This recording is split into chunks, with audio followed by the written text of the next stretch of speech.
Today's creator is a teacher and a mother of 3 children. She will be sharing with us how she has time to create content while having 3 kids, what she has learned as a teacher about attention spans, and how humor has made many of her posts go viral. Let's go. Hi, Betty. Really happy to have you here. Hi, thank you so much. So tell us your creator story. Yeah. How did everything start? I think it goes way, way back to when I was little. I always used to say that I either wanted to have my own talk show or be a teacher. And those are 2 completely different career paths. So when I started school, I started as a education and journalism major. And eventually I chose the education route. And then when social media started to become a thing, I started to see things that other creators were coming up with. And I was like, wait, now I could probably have my own talk show. When I was little, I was always admired by people like Don Francisco and Sábado Gigante or characters from Sesame Street. Like I always loved that. So maybe around 2017, I decided to start when video and more content like that started to come out, I started to get into it because I was never like a picture kind of girl. I was always more like I wanted to talk, be in front of the camera. So I started to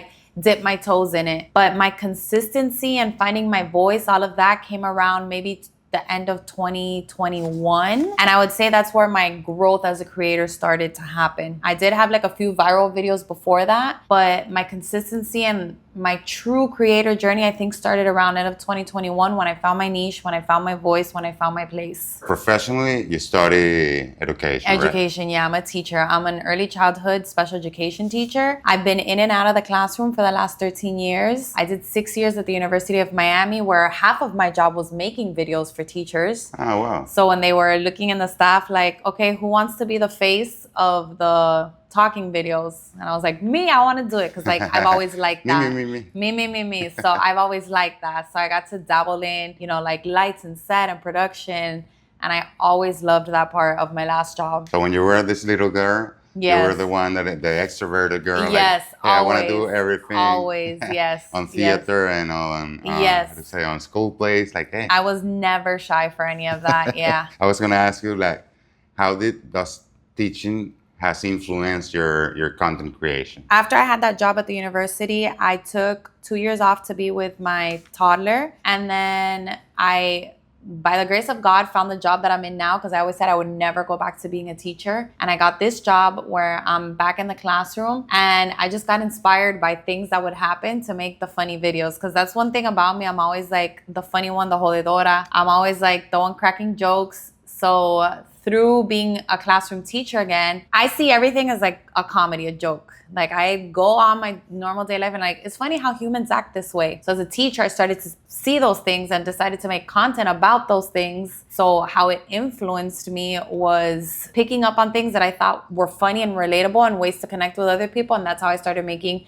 my content about being a teacher. How would you describe, shortly, your content niche? My content niche, I would say, is just entertainment and inspiration for teachers and moms. And if you want to niche down a little bit more, it would be for Latina teachers and moms. Because a lot of the content that I create has to do with our connection to abuelas or living in Miami or anything like that. But it's more education and entertainment for teachers and moms. Yeah, it's really fun. I do relate as a Latino. Yeah. I relate a lot, to some things. Your content focus on motherhood, teaching, and Spanglish, let's say. How do you work that balance on having all the 3 things, or do you sometimes you get more on one side or the other? Yeah, so that's something that's always been hard and something that I think that was hard for me to pick my niche, because a lot of things with creators is but I like all these things. Which one do I focus on? And I was able to kind of focus on 2, where it's teaching and being a mom, because they're 2 things that kind of go together, because it's child development and childhood and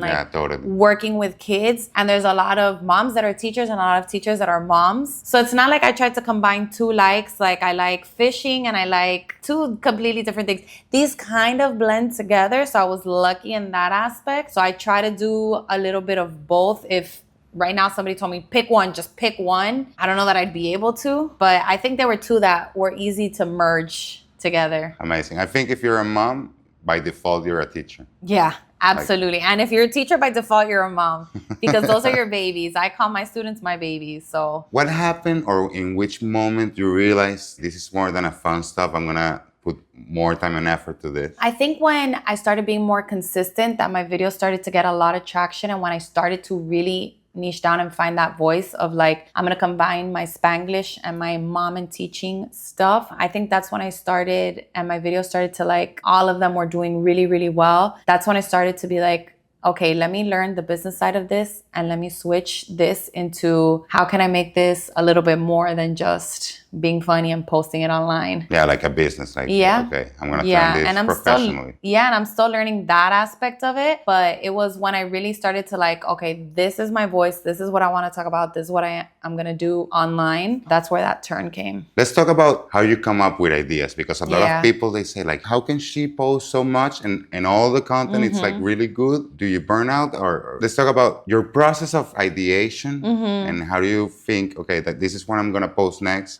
Tell us a little bit about that. Yeah, so like I said before a little bit, I get inspired by just like real life and things that happen, like, oh, that's a really funny story to tell type of thing. A lot of times what happens is if you open my notes app on my phone, it's full of ideas. Cause like I'll think of something and I'll write it down. It's like, I don't have time to do it right now. Being a mom of 3 kids, plus my suegra at home, plus the dog, I can't always like do content all the time. So when I have a second, when I have time, I always have something there because my notes app is always like, I'm putting things in. People say to use like different AI platforms and whatnot to get ideas. But since my stuff is so like relatable, sometimes I feel like you can't even come up with it with artificial intelligence because it's like, it's things that really are happening that I put that funny twist to it. Amazing. So you have your notes, and from there, how do you say, okay, this idea is good and this idea maybe I shouldn't do it? Is there I don't know, like a feedback process, or maybe with your partner or with somebody, you talk the ideas and you work them out? So that's a really good question. Somebody that I bounce ideas with a lot is my assistant in my classroom. And I'm always like, I should do this. And she like, if she laughs back or if she like responds well to it, then I'll be like, okay. Sometimes with my husband too, like I'll tell him something and if he kind of looks at me, I'm like, but do you get the joke? Like, so sometimes like before I even produce, if I like say the idea to somebody and just like their feedback right then and there,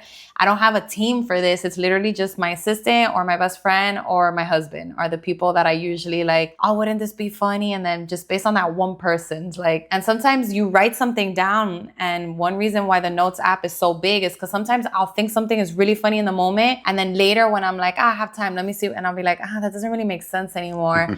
And sometimes it's like that idea of like, just record and just put it up. Like, see what happens. Sometimes you're your own critic and you're like, no, that's not gonna work. Totally. You work a lot with trends or not? And for the content, do you prefer to do something more evergreen or more like when you speak about your family aspect and like the suegra jokes? Yeah. Tell us a little bit, like, how are trends for you? Do you use them or not? That's a really good question. So with trends, when there's like a trending topic, like something going on, like pop culture or current events, I'm not really good with that. Like, I don't keep up with those things. So like the Grammys this or this, like that's not really my thing unless something is huge. Like right now, the Super Bowl, a lot of people are making content and memes about the Kendrick Lamar. And I'm just very like, if it really catches my attention, then the first thing I do, of course, is try to put my niche into it. Now, when it comes to like trending audios and things like that, sometimes you see me like saving them. But one, I don't know if we want to call this like a problem or one default that I have for me is when I see something be done too many times, I don't want to do it. Yeah. Like if somebody does like a specific trending audio, like too many times, I'm like, ya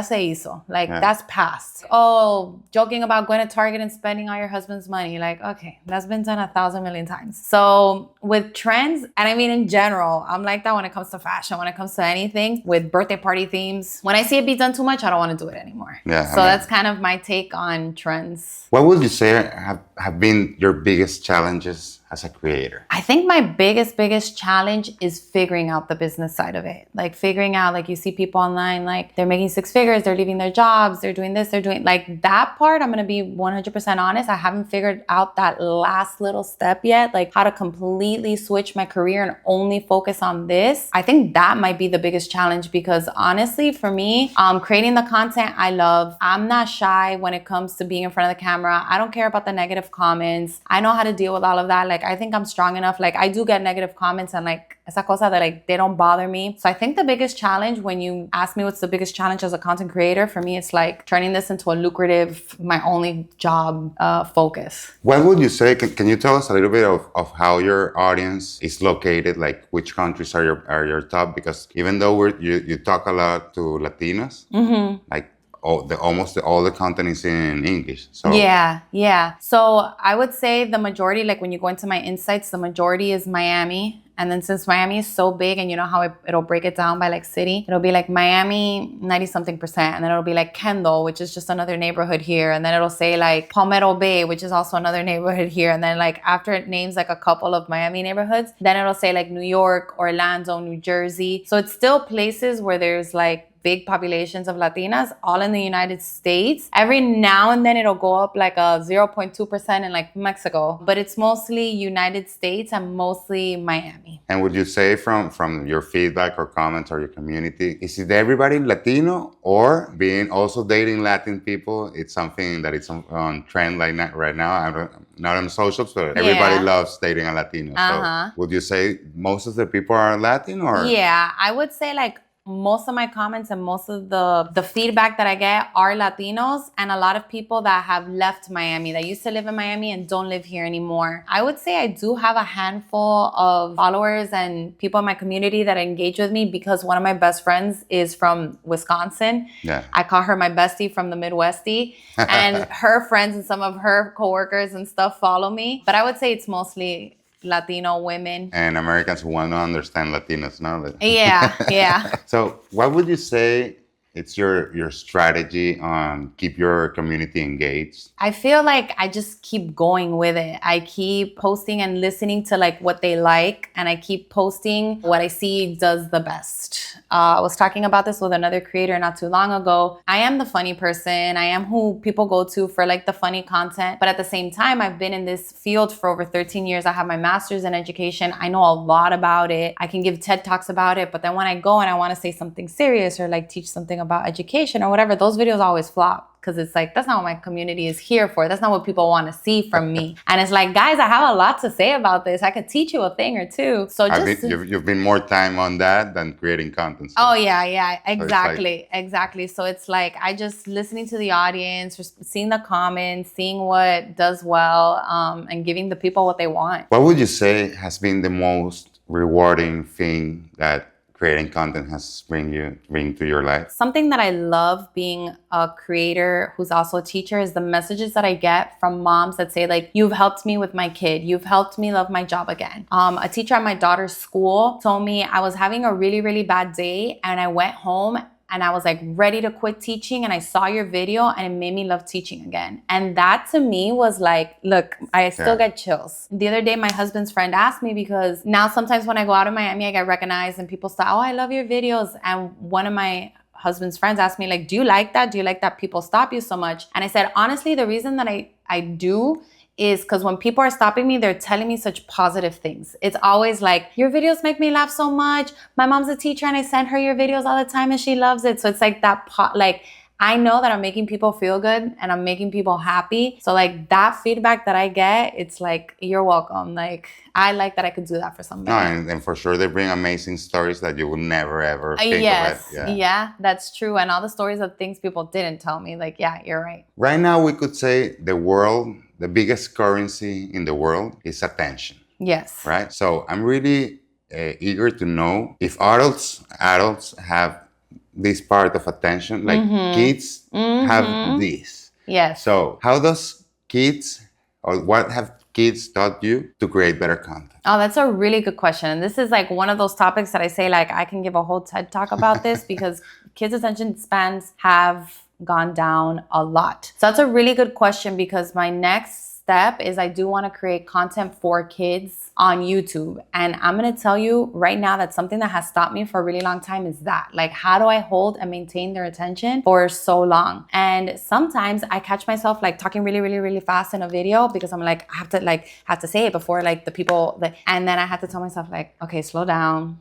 if you start with a really good hook, if you have a good cat, like people know where you're going. You don't have to like, oh, like. So sometimes I do catch myself like talk a little bit more, elaborate a little bit more. I think that answers the question. Yeah, I think like now that you mention it, like all the hook strategy and Yeah. everything that goes around the hooks for kids, it's completely different. Like yeah. It has to maybe- be more visual, more like you have to be showing something that they really like versus making sure you have like a really good, strong caption that's gonna make an adult listen and want to see more. But for kids, it's definitely all visual. Regarding feedback, this is a two-way question. First, when you have your videos done, do you show them to other people? Is it somebody, other creators maybe, or as I was telling you behind camera, when you want somebody to tell you that everything's cool, you ask your mom. Ask your mom, yeah. But we know that that's not that's a completely biased feedback. So you have people for that? Yeah, no, not right now.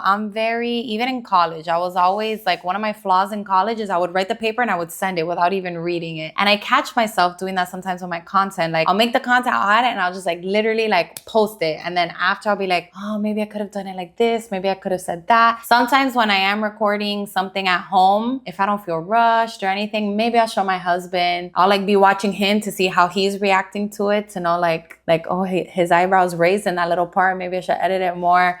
But I'm very, very like in the moment, like no, and post, and it's like, I'll find out later if it's good or not based on people's feedbacks. Amazing. How important is that your partner or your significant other supports you? Yeah. In creating content? How's that? Yeah. So this will be like a very vulnerable answer, but my partner before him, which is my first daughter's dad, I see myself where I am now, and I see myself the way that I'm making content and everything I'm doing. And I'm like, there's no way I could have done that in that relationship. And the way that my husband supports me is, I think, one of the greatest blessings. Like, I don't know how it would be without his support, because luckily I've never had to be there. But ever since I started this journey, even way back in 2017, when I started to be like, I think I want to start posting videos, he was always there for me 100%. He's a gamer, so he is on Twitch a lot. And he's the one that's always telling me like, you should go on Twitch. You should make a Twitch just to talk to people. You love it. You're so good at it. So luckily I have a super, super strong support with him. Yeah, because sometimes I'm talking for the men out there.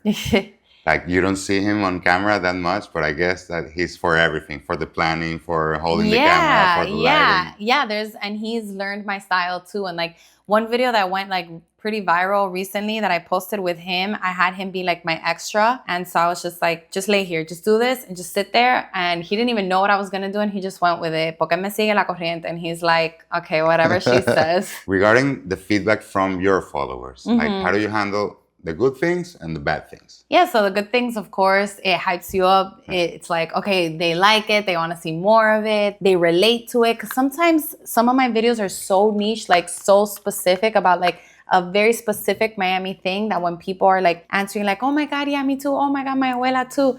I'm like, okay, they get it. And now with the negative feedback, like I said earlier, that stuff doesn't bother me at all. So like, unless you come for like my students who have disabilities, unless you say something about them or about my own kids who I try to not post, like I don't care what you say about me. So usually what I do with like those kind of negative comments is I usually respond back, if I do, with like sarcastic. Like the biggest one that I get is like, oh, your Miami accent, I can't stand the way you talk. I usually say like, I'll say something back like, and like you're really proud of it. Like, yeah, like, oh, this is why I moved out of Miami. And I'll put like, oh, we miss you, like heart faces, like. And that just boosts the video. Right, even more. like thank you for the comment.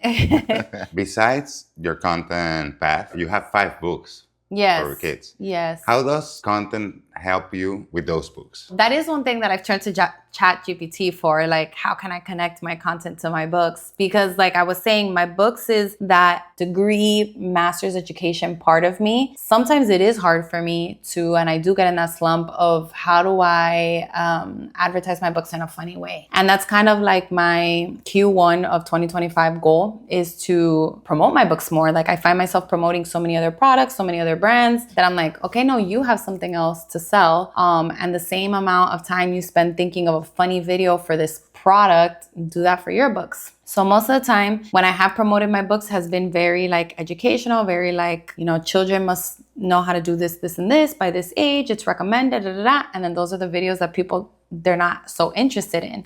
So my new goal for myself is find ways, just like you've advertised for other companies and other brands, find ways to do that for your books in that entertainment avenue. But I would say every time I do post it, even if the video flops, I do see sales go up. So it's like, just keep posting it, even if it's not as high as you want the sales to be. So now I'm excited to see like, okay, now that I'm gonna be putting my brain power into making funny videos about my workbooks, let's see what that does for sales. Guys, support your favorite creators. Yes, please. Like we do it. It cannot all be 100% entertainment. So when Yes. you see, and mostly because it's not a brand that you're talking about. Yeah. It's your job. So come on, guys, support. Do it. Yes. Tell us on which socials you are. I'm on Instagram, TikTok, and by the end of the year, I'm going to be also on YouTube. Instagram is where I have like my largest following. And now I'm starting to post more on TikTok. And it's funny because Instagram is where my large following is, but I get a lot, like I've told you, I've been recognized before. And a lot of times it's like, oh my God, aren't you on TikTok? And I'm like, no, not really, but I guess, yeah, because I barely post there. But I think in terms of monetization for like what my goals are, I think TikTok is a better platform for me. So now I'm trying to grow my TikTok more, but I love the community that I've grown on Instagram and I love the friends that I've made there. So it's not like I'm gonna abandon it, but I do wanna learn more about strategies on TikTok because the kind of content that I'm trying to create is, I think, more beneficial for monetizing on TikTok. Yeah, you know, a funny story is my sister, she loves searching for things on TikTok instead of Google. Yeah. But mainly for everything that it's kids related, she goes to TikTok. Like every time. So I think for your niche, and I've heard it from other people, like when you need kid stuff, TikTok. Okay. So I think it's a really cool thank you for platform telling me for that. When you create content, you create it most of the time thinking of Instagram, and then it's a reuse thing. Yes. So in the past, it was like that. Like sometimes I would even create in the app, like in Instagram. And then if I had time, if I felt like it, if I was inspired, I would repost it to TikTok. Now my process is I'm making videos on my phone, editing on a third-party app, and then uploading to Instagram and or TikTok. And my TikTok, I am trying to do more of the teaching part as well, instead of just the funny stuff. I think my Instagram, like all my funny stuff, all those things that I see day to day, all those things I'm like, that'll be really funny to make a video, will stay exclusively on Instagram. But like you said, like people searching for kids stuff and inspiration, like those kind of videos will go to TikTok. I really, really, really think that for kids content, for let's say,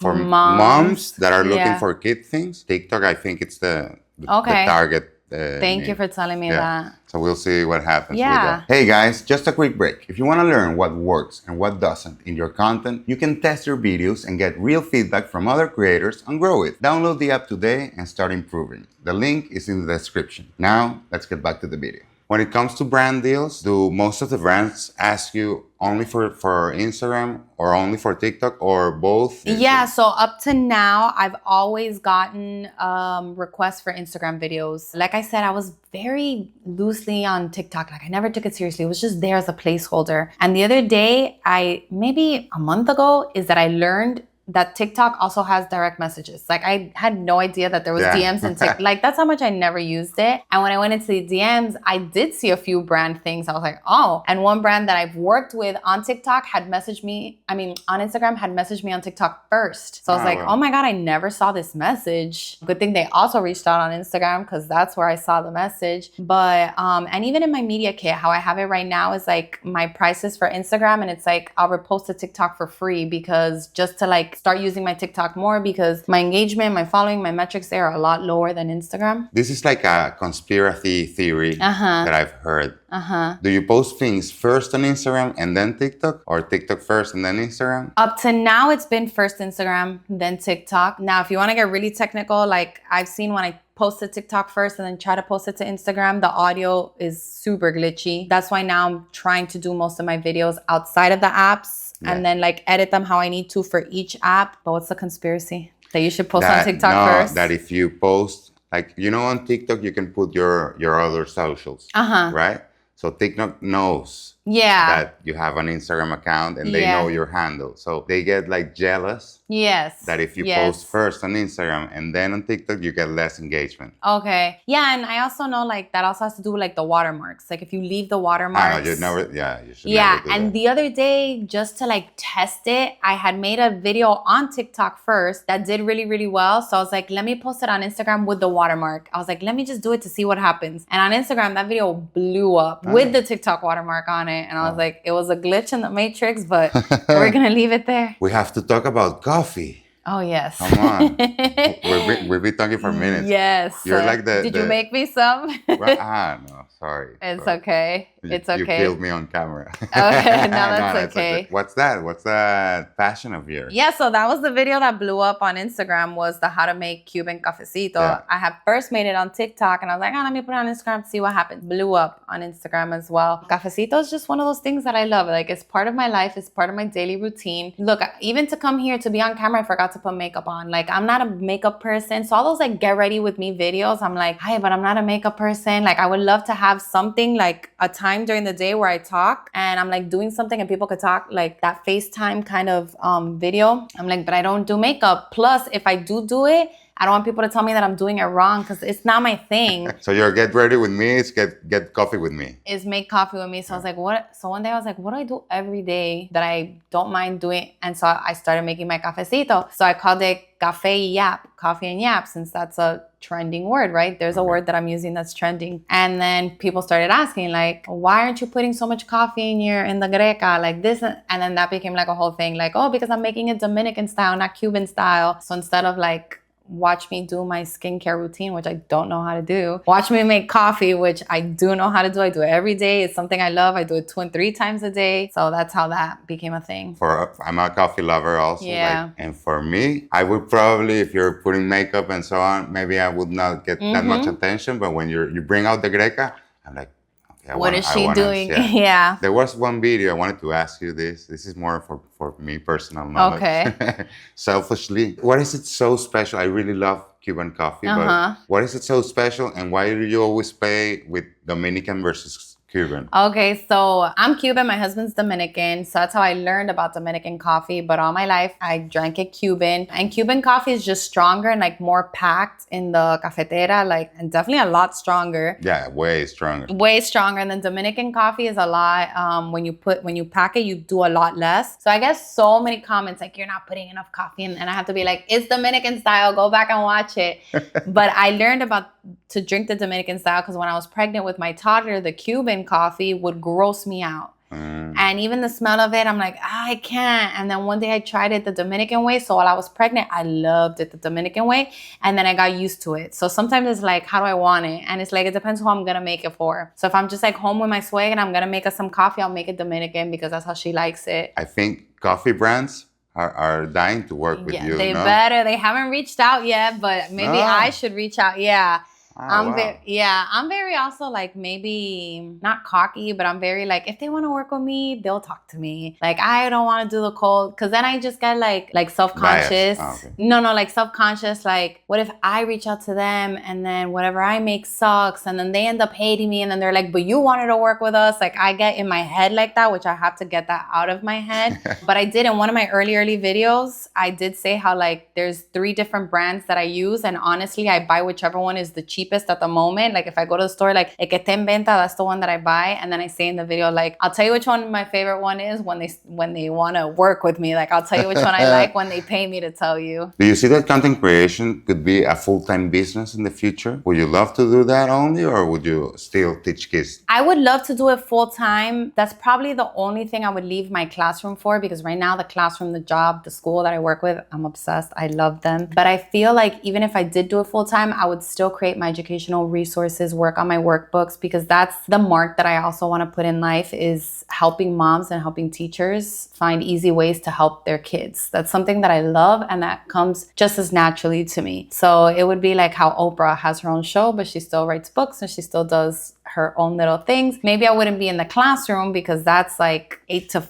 3 every day, like more like structured and all of that. But if I ever left the classroom to do content creation full time, I would still work on my educational stuff for kids, and like all my merch and things like that would always be focused on maybe kids. pro bono. Yeah, okay. Yeah. That's gonna keep helping. Yeah. You believe that you have to manifest things. Yes, 100%. All right. So what would be your dream ever brand to work with? I was thinking about that this morning because I was listening to a podcast about getting brand deals. And I'm like, what's my dream brand? And I don't know why the first brand that came to mind was like Goya. Like I love, because for me, like my thing is I'm very, very much about, I only want to work with brands, obviously, and like every influencer should be this way, every content creator should be this way, is I only want to work with brands that I truly believe in and enjoy and love and like. So even when you ask me about coffee, I'm very picky about my coffee, about what coffee I drink. So it's like I have these 3 brands and that's it. So if another brand that's not one of those 3 brands reach out, I probably wouldn't want to work with them because I don't like them. So for me, a lot of the brands that I use at home are Latino brands like Bustelo, La Llave, Goya, Nor, like the little cute. Nor. Like those are all the brands that I like to work with. And then I think like, okay, what about like education? Like maybe Crayola and things like that. Like things that I use all day, every day. But I don't know why when that question came up this morning, I was like, Goya. I would love to work with Goya, adobo. I don't know why that was that. First of coffee, then. Yeah. I don't know why I thought of sazon first. That's a sign. This is something that a lot of creators want to know. Like, what are your basic setup for creating content? So something I've been very mindful of lately is where I place the camera. So since a lot of the videos that I do in my classroom, I just like put it on my desk and like talk, I've noticed that my videos are like way down here. So I got like a tabletop phone stand. My phone, which is old, I think that's a 14, I don't even know which one it is, 14, 13. And I meant to check today which one it is because now I want to get the suction cup phone case. The octopus something. That one. So my phone stand, my phone, and a light.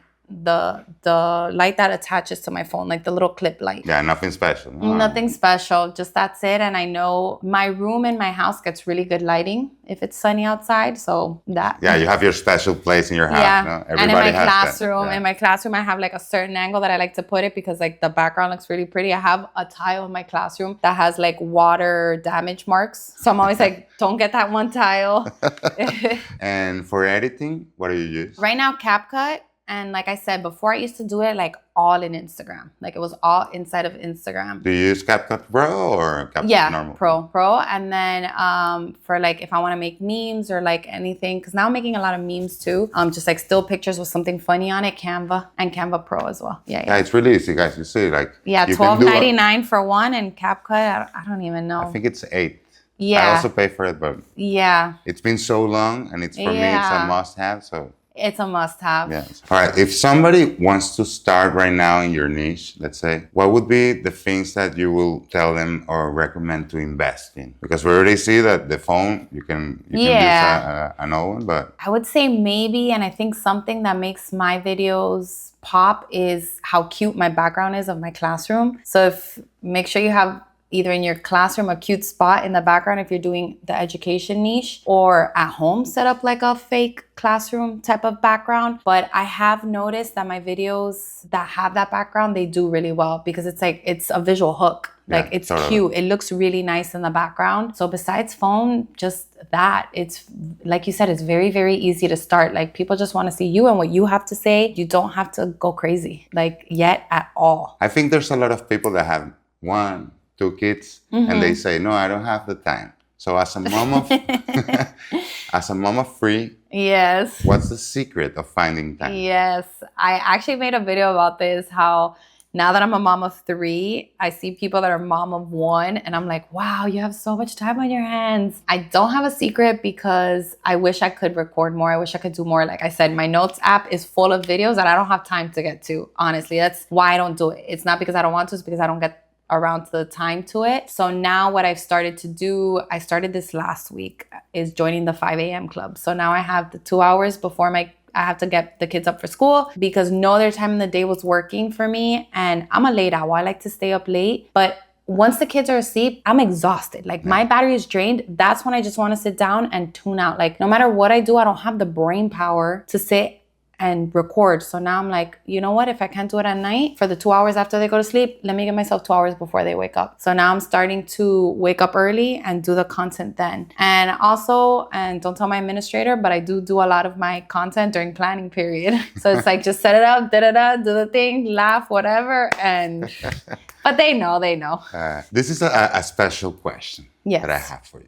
Tell me. And it's kind of two-part. Will you see your kids becoming creators in the future, and will you be happy for it? My students or my children? No, your children. My daughter is a very techie person. She's super into my oldest one. She's super into coding. She's super into edits. She's super into all of that. And she was dying for a YouTube channel, but I told her, you can make as much as a YouTube you want, but I don't want you showing your face. So she does a lot of edits on CapCut. She uses my CapCut Pro. Wow. And she tells all her friends, like, I have CapCut Pro. And I'm it's like, YouTuber. yeah, that's my account. But she does focus a lot on like the numbers and this and that. And I don't want her to. So I always tell her, like, that's not what's important. So whenever she tells me, like, look at this video that I made, that it did great, I always tell her, like, did you have fun making it? What inspired you to make? Like, I try to steer her away from the conversation of the numbers. And then my toddler, since she sees me recording videos, she started to do this thing where she'll put the camera and she goes, hi guys, today we're going. And I'm like, oh my God. But she doesn't understand like where those videos go into. My big thing with my kids is making sure that if that's what they want to do, that they're in a space to do it, that they're emotionally and ready to do it, and that they know what comes with it. Like the bad comments are gonna come with it. People are gonna use your content. People are gonna, all the bad parts. Like as a mom, you want to protect them from all of that. They can do it. I will be so proud of them. I hope they do better than me, because that's what every mom wants for their kids. I just hope that they're in a mental space where they could do all of that. And as a mom teacher, because there's a lot of people out there that their kids, when you ask them, hey, what do you want to do when you're older? And they say, no, I want to have a YouTube channel. Yeah. So as a parent, of course, you want the best for your kids. Mm-hmm. So if you could prepare them better now for the future, if they're going to seek a content career, mm-hmm. what would you recommend as soft skills, or what type of, let's say, after school activities would you recommend to have a better future in content? Oh, that's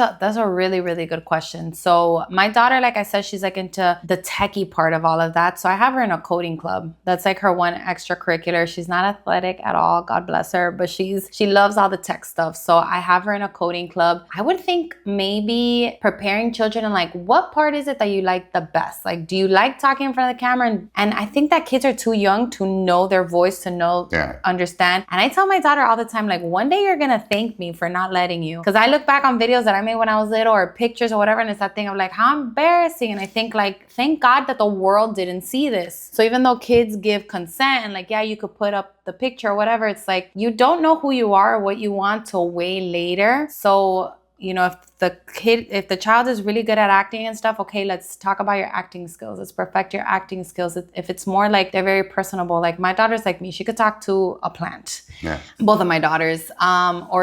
Do you want to focus more on the technical side? And I think that question is really hard truly to answer completely, because technology is changing so rapidly and so quickly. Like if somebody would have asked my mom this way back when, whatever answer she would have gave is not what I needed now. And I also tell my daughter, like with the whole topic of niching and everything, with her YouTube channel that she likes to make, like she's into video games and stuff. So that's what she likes to make, like little video edits about. And I always tell her, like, just pick one thing and do that. But I always tell her, like, that's not the one thing you have to do for the rest of your life. Because as a kid, what you like and everything changes so rapidly. You're jumping from here to there. Oh yeah, and as they should. My family was like, hey, you gotta be an engineer, and that's it. So there wasn't room for other things. But I would have loved, of course, like I cannot go back, but things that would have helped me with more my narrative skills, maybe acting or something theatrical. Theatrical. Yeah, something maybe so you lose the fear of So you don't be camera shy Yeah. or something to help you push to be a little bit more extrovert or like. Yeah, like a debate club or like speaking, like speech classes, things like that.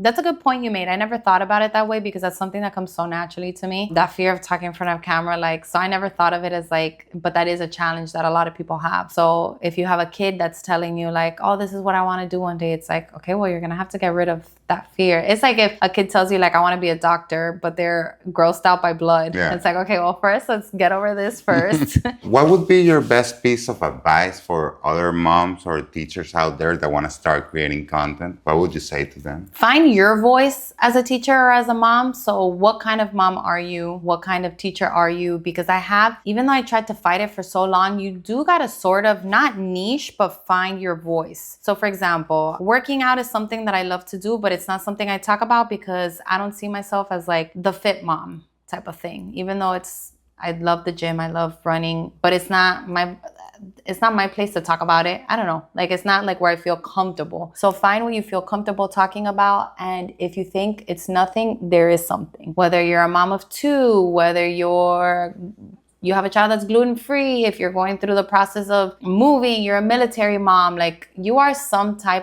do have a voice, you do have a person. A good example of this is when I was in 11th grade, our English teacher told us like, everybody has a memoir to write. You just have to figure out what you're going to write it about. And I think that might be like a subconscious thing that I've always carried. Like I do have something to talk about and there are going to be people that are gonna listen. Now, don't get too caught up in it. Don't wrap yourself up. Like, go for it, but also find your focus. And the more you do it, the more you will find your focus. Where do you see content and education evolving?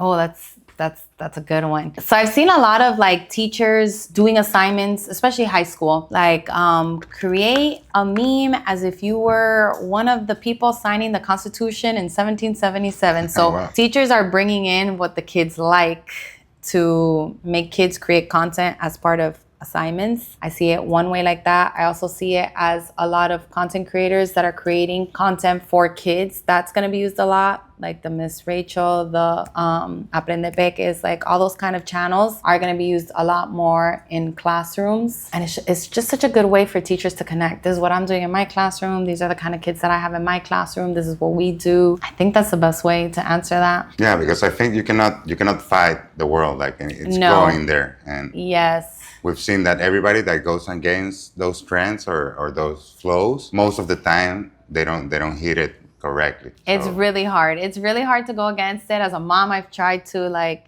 scream free and everything. And I do set my boundaries at home, but you can't be completely 100% like away from it. That's like, I mean, maybe you can, but that's like a completely different lifestyle than I live. My kids are going to dip into it a little bit. It's definitely boundaries and balances to find. That's amazing. I think also schools, you always see them as a really, well, let's say stiff or really professional and everything perfect. But I think also schools in the future, they just have to have some sort of maybe entertainment content, some sort of way of connecting kids so they feel even more proud of having the school or interacting with the school. And it's what the kids do and what the kids like and what they see. So as a teacher, you know, the number one thing, you have to connect with your students. So how are you going to connect with them if you don't know what they like, what they're doing and whatnot? But as a human, find that balance of like creating content, and then also like who we are outside of that. Well, Betty, it was a pleasure having you here. Thank you so much. Guys, we're going to leave all the socials of Betty so you can follow her. She has an amazing content. Thank you. And we see you in the next chapter. Thanks.